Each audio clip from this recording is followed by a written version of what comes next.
രാഷ്ട്രീയമായ തന്ത്രങ്ങൾ കൊണ്ട് ഡൽഹി ആകെ വലഞ്ഞിരിക്കുകയാണ്. കോൺഗ്രസും എ.പി.യും ബി.ജെ.പിയും കട്ടയ്ക്ക് മത്സരിക്കുമ്പോൾ ഇവരെ മൂവരെയും തറപറ്റിക്കാനുള്ള ഒരുക്കത്തിലാണ് ചെറുകിട പാർട്ടികൾ. വോട്ടുകൾ ഇല്ലാതാക്കാൻ ബി.എസ്.പിയും മജ്ലിസ് പാർട്ടിയും പോലെയുള്ള ഡൽഹിയിലെ രാഷ്ട്രീയ പാർട്ടികൾ കുതന്ത്രങ്ങൾ മെനയുകയാണ്. മജ്ലിസ് പാർട്ടി മുസ്ലിം ആധിപത്യമുള്ള ഒരു ഡസനോളം സീറ്റുകളിൽ സ്ഥാനാർത്ഥികളെ നിർത്തുമ്പോൾ 70 സീറ്റുകളിലും മത്സരിക്കാനാണ് ബി.എസ്.പി പദ്ധതിയിടുന്നത്. ഇരു പാർട്ടികളും തങ്ങളുടെ തലവന്മാരായ മായാവതി, അസദുദ്ദീൻ ഒവൈസി എന്നിവരുടെ റാലികൾ ആസൂത്രണം ചെയ്തു കഴിഞ്ഞിട്ടുമുണ്ട്. ദേശീയ തലസ്ഥാനത്തെ ചെറുകിട രാഷ്ട്രീയക്കാർ വരാനിരിക്കുന്ന തെരഞ്ഞെടുപ്പുകളിൽ ശക്തമായ വെല്ലുവിളി ഉയർത്താൻ ഒരുങ്ങുകയാണ്. മുസ്ലിം ഭൂരിപക്ഷമായ പ്രദേശങ്ങളെ അവഗണിച്ച പ്രശ്നങ്ങൾ പരിഹരിക്കുമെന്നും അഴിമതിക്കെതിരെ പോരാടുമെന്നും നല്ല ഭരണം നടത്തുമെന്നും വാഗ്ദാനം ചെയ്യുകയാണ്. അണ്ണാ ഹസാരെയുടെ നേതൃത്വത്തിലുള്ള അഴിമതി വിരുദ്ധ പ്രസ്ഥാനവുമായി ബന്ധപ്പെട്ട US ആസ്ഥാനമായുള്ള ഡോക്ടർ മുനീഷ് കുമാർ റൊസാദയും മറ്റുള്ളവരും ഈ അടുത്തിടെ സ്ഥാപിച്ച ഭാരതീയ ലിബറൽ പാർട്ടിയാണ് അതിലൊന്ന്. താനും അരവിന്ദ് കെജ്രിവാളും അഴിമതി വിരുദ്ധ പ്രസ്ഥാനത്തിന്റെ ഭാഗമായിരുന്നുവെന്നും എന്നാൽ ഇപ്പോൾ എ.പിക്ക് എതിരെ കടുത്ത പോരാട്ടം നടത്താൻ തീരുമാനിച്ചിട്ടുണ്ടെന്നും റൊസാദ പറഞ്ഞു. 15 മാസം മുൻപ് ഇന്ത്യയിൽ തിരിച്ചെത്തിയ റൊസാദ ഡൽഹി നിയോജക മണ്ഡലത്തിൽ എ.പി അധ്യക്ഷനെതിരെയാണ് മത്സരിക്കുന്നത്.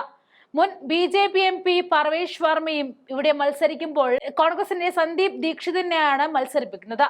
ദളിത് പാർശ്വവൽക്കരിക്കപ്പെട്ട സമുദായങ്ങൾക്കിടയിൽ അടിത്തറ ശക്തിപ്പെടുത്തുന്നതിൽ ശ്രദ്ധ കേന്ദ്രീകരിച്ചിരിക്കുന്ന ബഹുജൻ സമാജ് പാർട്ടി 70 സീറ്റുകളിലും മത്സരിക്കാൻ തീരുമാനിച്ചു കഴിഞ്ഞു.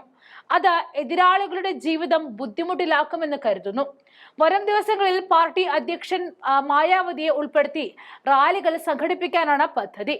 ഹൈദരാബാദ് ലോക്സഭാ MP അസദുദ്ദീൻ ഒവൈസിയുടെ നേതൃത്വത്തിലുള്ള ഓൾ ഇന്ത്യ മജ്ലിസ് പാർട്ടി 10 മുതൽ 12 സീറ്റുകളിൽ മത്സരിക്കും.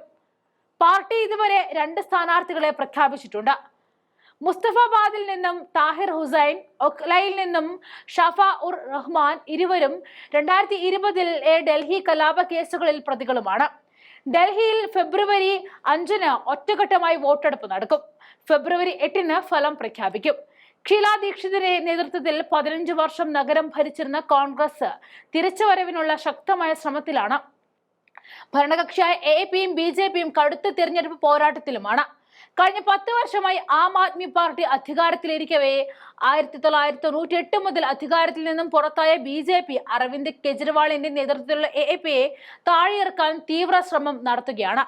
പൗരത്വ നിയമത്തിനും ദേശീയ പൗരത്വ രജിസ്റ്ററിനും എതിരായ പ്രതിഷേധത്തിന്റെ പ്രമുഖ മുഖങ്ങളായ 2 ശക്തികളെ സ്ഥാനാർത്ഥികളെ പാർട്ടി ഇതിനകം തന്നെ മത്സരിപ്പിച്ചിട്ടുണ്ടെന്നും മജ്ലിസ് ഡൽഹി പ്രസിഡന്റ് ഷോയിബ് ജമാൻ പറഞ്ഞു. മുസ്ലിം ഭൂരിപക്ഷ മണ്ഡലങ്ങളിൽ ബി.ജെ.പിയുമായി നേരിട്ടുള്ള പോരാട്ടമാണ് പാർട്ടിയുടെ പ്രാഥമിക ശ്രദ്ധയെന്ന് ജമായി പറഞ്ഞു. മുസ്ലിം ഭൂരിപക്ഷ പ്രദേശങ്ങളിലെ അടിസ്ഥാന സൗകര്യങ്ങളുടെ അഭാവം, പാർപ്പിടം, ഗതാഗത പ്രശ്നങ്ങൾ എന്നിവ അവഗണിച്ച പ്രശ്നങ്ങൾ പരിഹരിക്കുമെന്നും പാർട്ടി പ്രതിജ്ഞ എടുത്തു കഴിഞ്ഞു. ഹൈദരാബാദിൽ നടന്നതുപോലെയുള്ള വികസനം ഒവൈസിയുടെ നേതൃത്വത്തിൽ നടത്തുമെന്ന് അദ്ദേഹം വോട്ടർമാർക്ക് ഉറപ്പു നൽകി കഴിഞ്ഞു. ഡൽഹിയിലെ മറ്റു ചെറുകിട താരങ്ങളായ ബി.എസ്.പിയും ബി.എൽ.പിയും 70 സീറ്റുകളിലും മത്സരിക്കും.